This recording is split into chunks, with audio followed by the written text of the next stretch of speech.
Welcome back to another SCP Resurrection reading, dear researcher. Today we'll be reading The Seed of an Idea by the Deadly Moose. Now, without further ado, let's begin. The Seed of an Idea. The small briefing room was intended to seat 20 people. Now it held maybe 60. Each and every one of the people crammed into the room were from the highest echelons of the Foundation. At least one of them was a member of O5 Command, though only one of them knew which. They were watching the recordings and analysis of the recent Site-17 security breach. Breakdowns, analysis. Mostly, they were watching the footage of SCP-105. Just outside the doorway, a smaller group of 5 people watched the activity in the briefing room. The first was in heels, and seemed rapt by the presentation.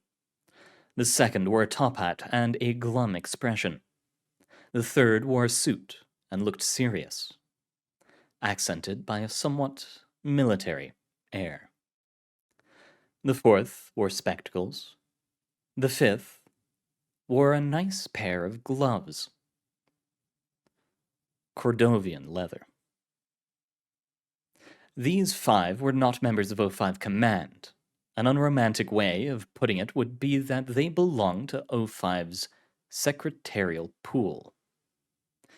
Everything about them was classified. Their histories, their positions, their roles, their names, even their genders. They were close enough to the top to have power, but still expendable enough to be useful. "Have you seen them?" Heel said. "They're thinking it too." "I can't believe we're actually considering this," Hat said. "She hasn't been able to practice her abilities for the last 10 years, Suit said. "Since Omega-7. 9 years? Heel said, watching the recording on the briefing room's projector. "Still," Suit said. "These aren't her anomalous abilities," Spectacles said. "Just her arms training." "Still," Suit echoed. "The way she handles the gun jamming." Suit shook their head in admiration. "Tap, rack, bang without hesitation. That's extraordinary retention." "Why is this idea so damn appealing?" Hat said. "It was a simple containment breach. Why does anyone care about a single SCP? "You know why?" Heel said. "Because she represents Omega-7 as much as Abel. We wrote off Abel, we wrote off Iris. Maybe we didn't need to write off both." "That's not enough," Hat said. Glove smiled. "Because some people in the Foundation never stopped wanting to play with superheroes." "It's not just that either," Heel said. "We all know that the Council takes it as read that we need to make further use of anomalous assets. Amnestic use alone has ramped up massively in the past few years, and we wouldn't still exist without the use of Scranton reality anchors." "These are anomalous largely for technical reasons," Hat said. 105 and anomalies like her are things that shouldn't even exist. Even if that didn't matter, using sapient anomalies as weapons is always a bad idea." "It might be," Heel said.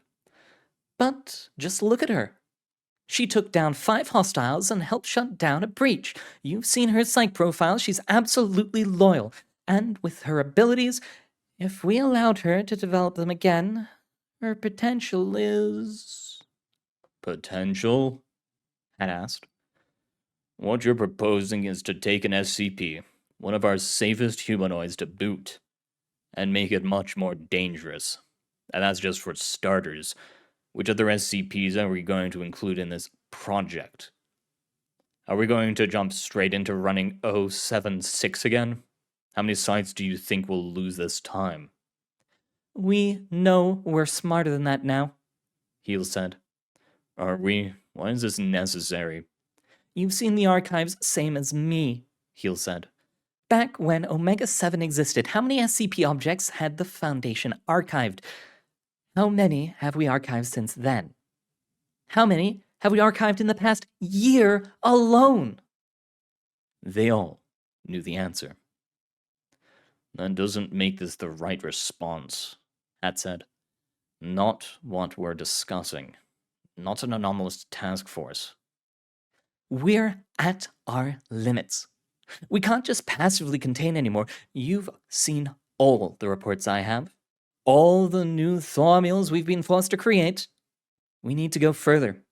We need to make use of all our assets. We need to act now, or maybe we don't survive another 9 years, and maybe the Earth doesn't either.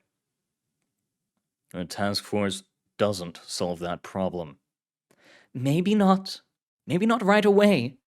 But it's a start. It sends a message. Opens the doors for other things.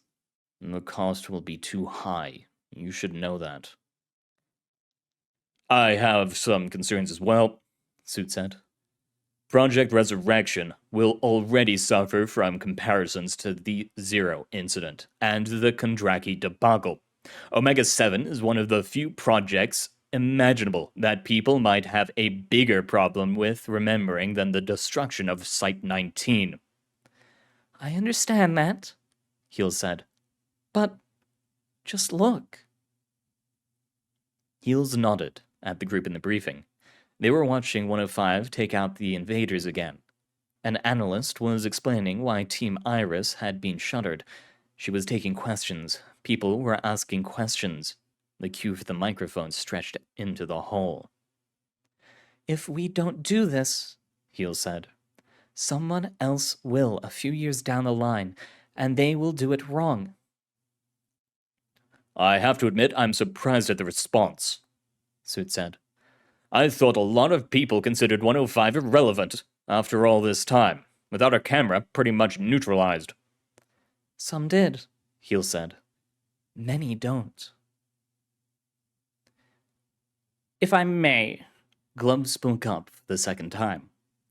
Iris Thompson was second only to Abel as Omega-7's most important asset. For good or for ill, everyone remembers Omega-7. It left a mark on our organization bigger than almost anything else since the insurgency. We cannot enter into this lightly. Even if I agreed with this, Hat said, it'll never be approved. A lot of people are going to react to this poorly.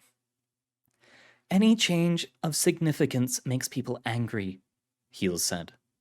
The difference is that this time they'll have grounds to complain, Hat said. And even if it were approved, she won't agree. 105? Heels asked. She'll agree. Abel killed the rest of Omega-7, remember? With her parents gone, her former life gone, her team on Omega-7 made up all the people she cared about in the world. And she watched them all die. They paused. She was 15. 15! She'll never forgive us for that. And she'll never agree to this. She will, Heel said. I won't be a part of this, Hat said. If you want to do this, you know what to do. If you need advice, you know where to find me. But I can't sign on to what you're proposing here. Sorry. Hat tipped their namesake and walked away. The rest stood in silence, watching the activity in the briefing room. What are you gonna call it? Suit asked Heels. The Mobile Task Force. Gonna revive Omega-7? Not Omega-7, Heel said. Too much baggage. We know we need to do this differently. We may as well start with the name. You want numerological significance, Glove said. Important for a project like this. Go with Alpha 9. So you're on board then? Hell no. This is a terrible idea. It's probably the worst idea I've ever heard from some otherwise smart people. Glove smiled. But it should be entertaining as hell. I wish you all luck. The remainder of the group watched Gloves disappear down the hallway. How about you two? Heels asked Suit in spectacles. Suit nodded. I'm convinced, for now. I'm on board, Spectacles said. My reservations aside, I can't deny that this is a natural fit for the Resurrection Project. I know a couple high-placed potential allies, people who would jump at this kind of opportunity. We can do it right this time. We gain nothing if we don't try. We can keep enough control this time that there need be no unnecessary loss of life or damage to the Foundation. If it turns out badly for us, then so be it. At least then we'll know. Reopening Pandora's box, then, Heel said. I suppose in that myth, the box could never be closed again anyway. Not Pandora's box, Suit said. Let's call it what it is. And what's that? What was left over when Pandora's box was opened, Suit said. Last hope. And with that, the Resurrection Project truly begins, and we already have eyes on a first candidate. But that'll be for next time, dear researchers. Thank you very much for coming. I give you what little luck I have left to give, so good luck out there, and I hope to see you next time